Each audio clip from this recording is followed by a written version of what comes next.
السلام علیکم ویئرز، میں ہوں بلال اور آپ دیکھ رہے ہیں بیز انفارمیٹیو ٹی وی۔ دوستوں، اللہ تعالیٰ نے اس دنیا میں بہت سی حیرت انگیز چیزیں بنائی ہیں جنہیں دیکھ کر عقل دنگ رہ جاتی ہے۔ آج کی اس ویڈیو میں ہم 3 حیرت انگیز چیزوں کے بارے میں بات کریں گے، لیکن اس سے پہلے اگر آپ نے ابھی تک چینل کو سبسکرائب نہیں کیا تو چینل کو سبسکرائب کر کے بیل کے آئیکن کو پریس کر دیجئے تاکہ ہر نئی آنے والی ویڈیو کا نوٹیفیکیشن آپ کو بآسانی مل سکے۔ تو چلیے ویڈیو شروع کرتے ہیں۔ نمبر 1 پہ ہمارے پاس ہے گلوکس اٹلانٹکس۔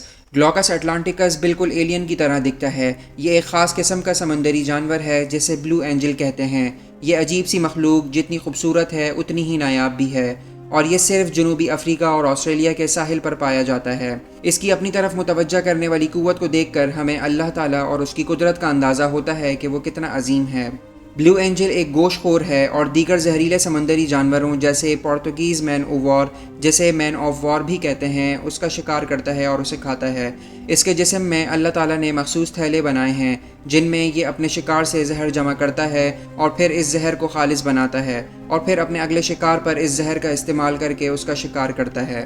نمبر 2 پہ ہے گوبلن شارک۔ گوبلن شارک گہری سمندری شارک کی ایک نایاب نسل ہے جسے بعض اوقات لیونگ فاسلز بھی کہا جاتا ہے۔ ایک قدیمی شارک مٹسوکورنیڈائے فیملی کی واحد رکن ہے جو اس وقت موجود ہے۔ گوبلن شارک اپنے مخصوص لمبے جبڑوں کے لیے مشہور ہے جو کیل جیسے دانتوں سے بھرے ہوئے ہوتے ہیں۔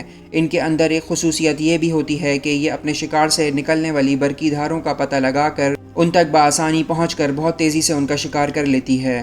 کسی گوبلن شارک کے اپنے شکار پر حملہ کرنے کی فوٹیج دیکھے بغیر آپ کو یقین نہیں آئے گا کہ یہ کتنا خوفناک ہے۔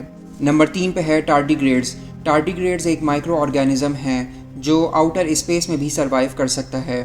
ٹارڈیگریڈز جسے پانی کا ریچھ بھی کہا جاتا ہے، یہ دلچسپ مائکرو آرگینزم ہے جو کہیں بھی زندہ رہ سکتا ہے۔ یہ کیچڑ یا کائی کی طرح نم جگہوں میں گھومنے کو ترجیح دیتے ہیں، لیکن اسمتھسونین میگزین کے مطابق ٹارڈیگریڈز کم از کم 328 ڈگری فahrenheit یا 300 ڈگری فahrenheit تک گرم ماحول میں رہ سکتے ہیں۔ سائنسدانوں نے یہ بھی پایا کہ یہ پانی کا ریچھ، ریڈیشنز، بوائلنگ لیکوڈز، گہرے سمندر کے پانی کے پریشر سے تقریباً 6 گنا زیادہ پریشر اور یہاں تک کہ خلا میں بھی سروائیو کر سکتا ہے۔ تو دوستو، یہ تھی ہماری آج کی ویڈیو۔ اگر آپ کو ویڈیو پسند آئی ہو تو پلیز چینل کو سبسکرائب کرنا مت بھولیے گا اور بیل کے آئیکن کو بھی ضرور پریس کر دیجیے گا تاکہ ہر نئی آنے والی ویڈیو کا نوٹیفیکیشن آپ کو بآسانی مل سکے۔ اللہ حافظ۔